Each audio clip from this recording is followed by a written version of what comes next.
Welcome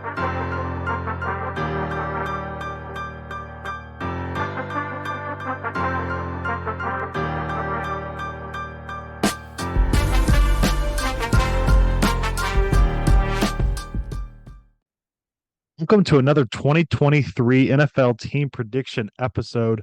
Today we have the Arizona Cardinals.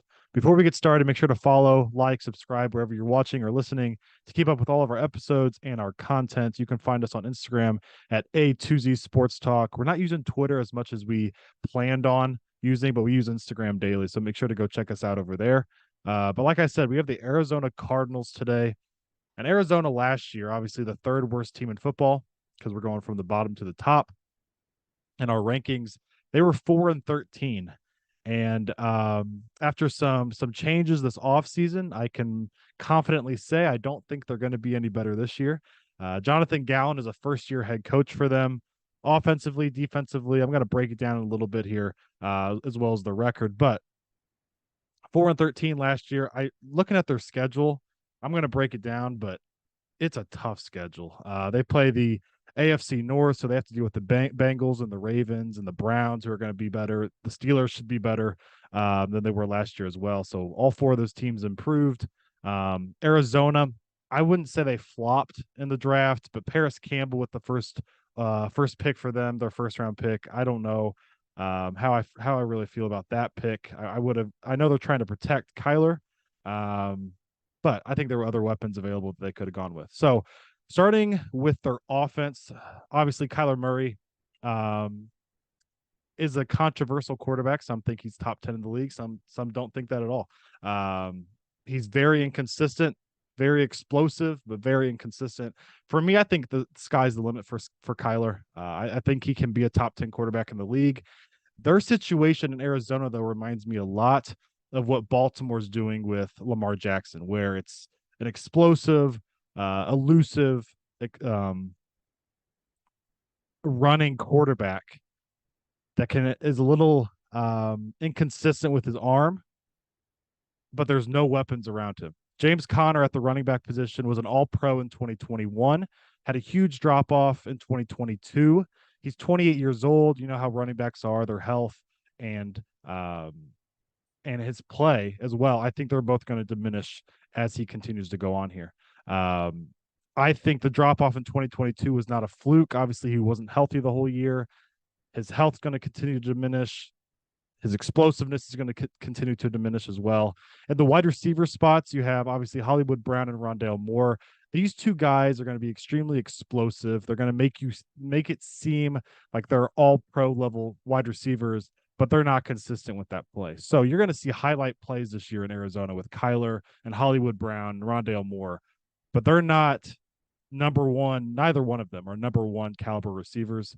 They're more of a 2 and a 3 type receiver. The tight end position, you have Zach Ertz, 32 years old now. He's not the same Zach Ertz like he was in Philadelphia. You're not going to have that same just horse of a tight end anymore with him. Offensive line wise, I mentioned Paris Campbell as the first round pick. A lot of offensive linemen don't get enough love. They obviously wanted to protect Kyler with their left tackle. That's why they got Paris Campbell. So it's going to be interesting to see how he develops. Like I said, they don't get enough love, so it's hard to kind of judge how they're doing based on stats, like you can tell with pretty much any other position. But he's a guy offensive line wise to keep up with for the Arizona Cardinals.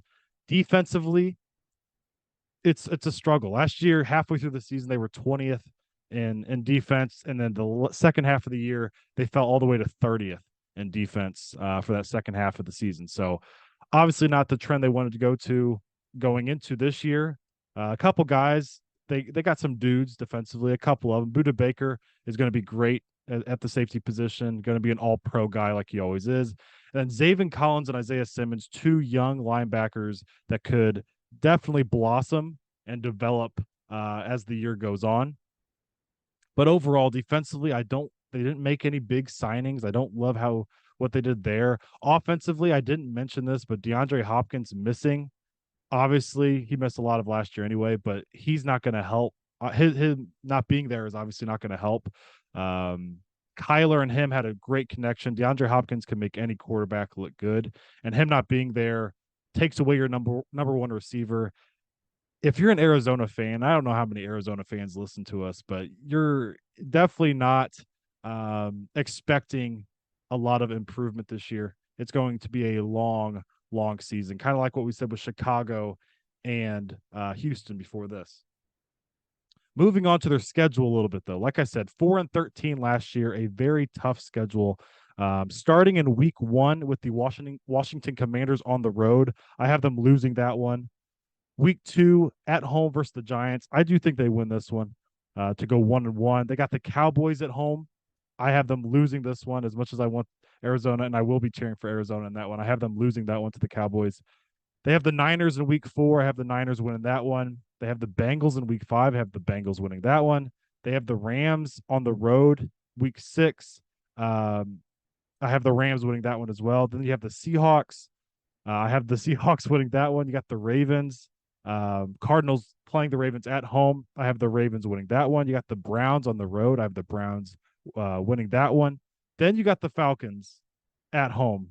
The Cardinals being at home. So I mean, I think they win that one, but that's a 7-game losing streak going into that win. I have them winning at home versus the Falcons. That right there, that big stretch full of teams like the Browns, Ravens, Seahawks, Rams, Bengals, Niners, Cowboys. That's a unbelievably tough stretch, and I think that probably seals them in for the season. But after that win versus the Falcons that I have them winning, they have the Texans on the road. I do think they win that one as well. And they have the Rams at home, and I think they win that one as well. The thing with the Cardinals is they have um, not only a tough schedule when it comes to out of the division, but in the division. Niners are going to be great. The Seahawks are going to be even better than they were last year when they surprised people. And the Rams should bounce back as well. So that's a little 3-game winning streak I have them having. And then the last 5 games I have them losing. Steelers on the road, loss. 49ers at home, loss. Bears on the road, I have them losing that one. Eagles on the road, I have them losing that one. And then at home to finish the year versus the Seahawks, I have them losing that one as well. So if you add that all up together, I have them going 4-13, the exact same record they had last year. I don't see any improvement. If anything, I could see them going 3-14 or even 2-15. This team is not going to be good this year. They have a very strong possibility of being the worst team in the NFL. I forgot what I had for the Texans. I think it was 3-14.